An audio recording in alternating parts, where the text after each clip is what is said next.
आपल्या भारत देशामध्ये 108 शक्तिपीठ आहेत अधिमाया शक्तीची आणि या 108 शक्तिपीठापैकी 3.5 शक्तिपीठ आपल्या महाराष्ट्रामध्ये आहेत आणि या 3.5 शक्तिपीठापैकी मूळ जे शक्तिपीठ आहे ते कोल्हापूरला आहे. म्हणजेच कोल्हापूरची अंबाबाई महालक्ष्मी करवीर निवासनी असं म्हटलं जातं या शक्तिपीठाला. आणि कोल्हापूर नाव सुद्धा का पडलं आज आपण पाहणार आहोत. बांधवांनो, आपली कुलमाता अंबाबाई, तर हा व्हिडिओ नक्की आपण जरूर पूर्णरित्या पहा. अंबाबाईची कथा ऐकल्याने पुण्य प्राप्त होतं, इतकी ताकद अधिमाया शक्तीमध्ये. तर बांधवांनो, ही अधिमाया शक्ती कोल्हापूरला आली कशी, प्रकट झाली कशी अधिमाया, ते आपण या कथेच्या माध्यमातून पाहणार आहोत.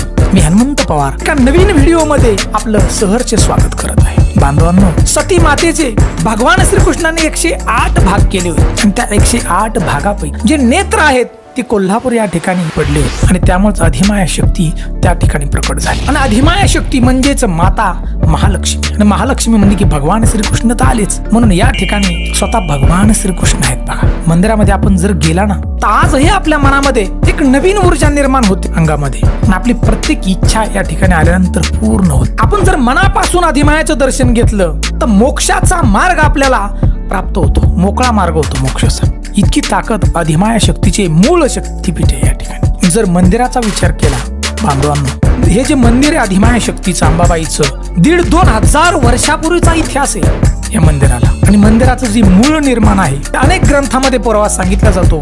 चालुक्य शासक कनदेव याने 7व्या शताब्दीमध्ये बघा हे मंदिर बांधले. पुढे नंतर पुनर्निर्माण शिलहार यादव या राजाने 9व्या शतकामध्ये केलं. तर मंदिराचं बांधकाम इतकं उत्कृष्ट आहे, इतकं कलाकृती बांधकाम आहे की फार कलाकृती बांधकाम आहे. आणि त्यामुळे या मंदिरावरती मोगलांनी अनेक वेळा स्वाऱ्या केल्या. बघा, अनेक वेळा स्वाऱ्या केल्या.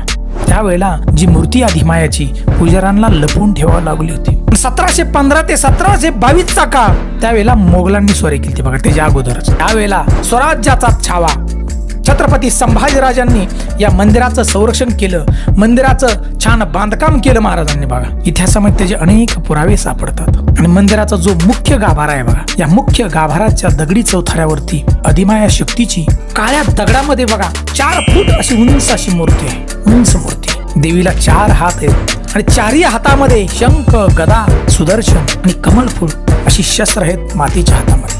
मातीच्या डोक्यावरती 40 किलो वजनाचा मुकुट आहे आणि मुकुटावरती शेष नाग आहे. अशी मूर्तीची रचना आहे बघा अधिमाया शक्तीची. मंदिरामध्ये आपण जर गेला तर आपण मंदिरामध्ये एक श्रीयंत्र आहे बघा कोरलेलं, आणि ते हे श्रीयंत्र जे आद्य शंकराचार्यांनी कोरलेलं आहे. मंदिराकडे आपण नीट जर बघितलं तो मंदिराचा जो आकार आहे तो श्रीयंत्रासारखा आहे. बांधवांनो, आपण महाराष्ट्रामध्ये देशामध्ये अनेक मंदिर आहेत देवी आणि देवतांची. त्या मंदिराची तोंड ही पूर्व उत्तर आहेत, परंतु हे असं एकमेव मंदिर आहे अधिमाया शक्तीचं की अधिमाया शक्ती या ठिकाणी पश्चिमेकडे बघते, म्हणजे पश्चिमेकडे तोंड आहे. पंचगंगा नदीच्या किनारी असलेलं कोल्हापूरच्या मध्यस्थीने असणारं असं मंदिर आहे. सुंदर मंदिर. मंदिरामध्ये सूर्यनारायण, नवग्रह, दुर्गा माता, भगवान शिव, विठ्ठल रखुमाई, आई तुळजाभवानी मंदिराच्या परिसरामध्ये आहेत. अनेक कुंड आहेत, मणिकर्णिका कुंड आहे, विश्वेश्वर मंदिर आहे. तर बांधवांनो, अशी बी एक कथा सांगितली जाते अधिमाया शक्ती या ठिकाणी आलेली.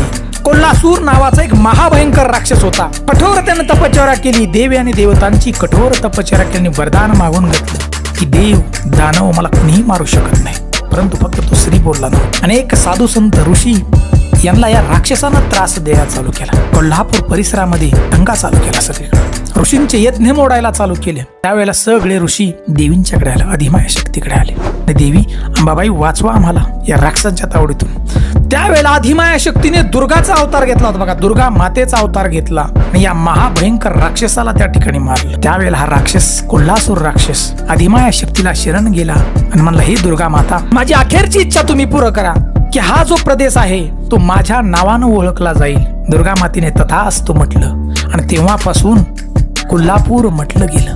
बांधवांना आपण मंदिरामध्ये गेला तर 4 मुख्य प्रवेशद्वार आहेत. जे पश्चिमेचं प्रवेशद्वार हे मुख्य आहे, पूर्व, दक्षिण, उत्तर अशी द्वार आहेत. आणि पूर्वेला मातेचा गर्भगृह आहे, अंतराळ मंडप आहे, गणपती गणेश मंडप आहे. त्याला साक्ष गणपती म्हटलं जातं. आपण ज्या वेळेला पाया पडाय तुला गणपतीच्या पाया नक्की पडा, साक्ष देणारा तो गणपती.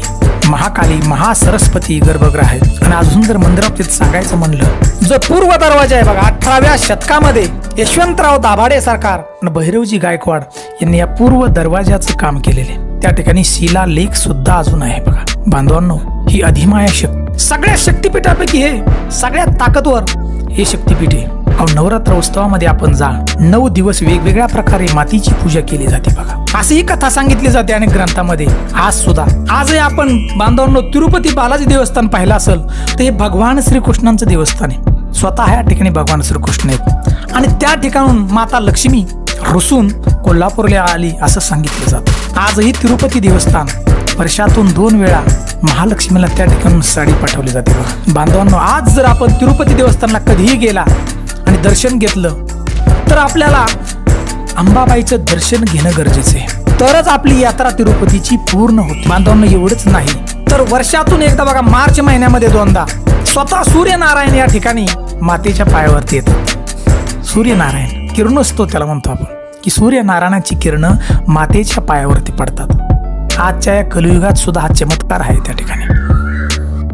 म्हणून आपण कुलमाता, अखंड महाराष्ट्राची कुलमाता या ठिकाणी दर्शन घ्यायला अवश्य जा.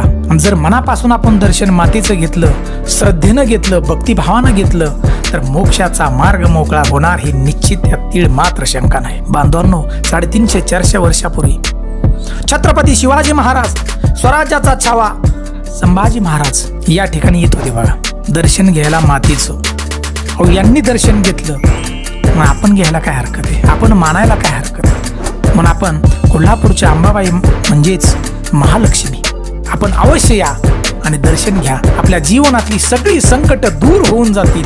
आज सुद्धा मनापासून सेवा करा. आईची ओटी नारायण भरा, आईची ओटी भरा. पण सगळी कामं आपली होतील, आपली जीवनाची नौका पार होणार. बांधवांनो, ही माहिती जर आवडली असेल तर आपण जास्तीत जास्त शेअर करा. ही माहिती आमच्या चॅनलला लाईक करा, सबस्क्राईब करा, बेल घंटीचं बटन दाबा, म्हणजे नवीन नवीन व्हिडिओ आपल्यापर्यंत पोहोचतील.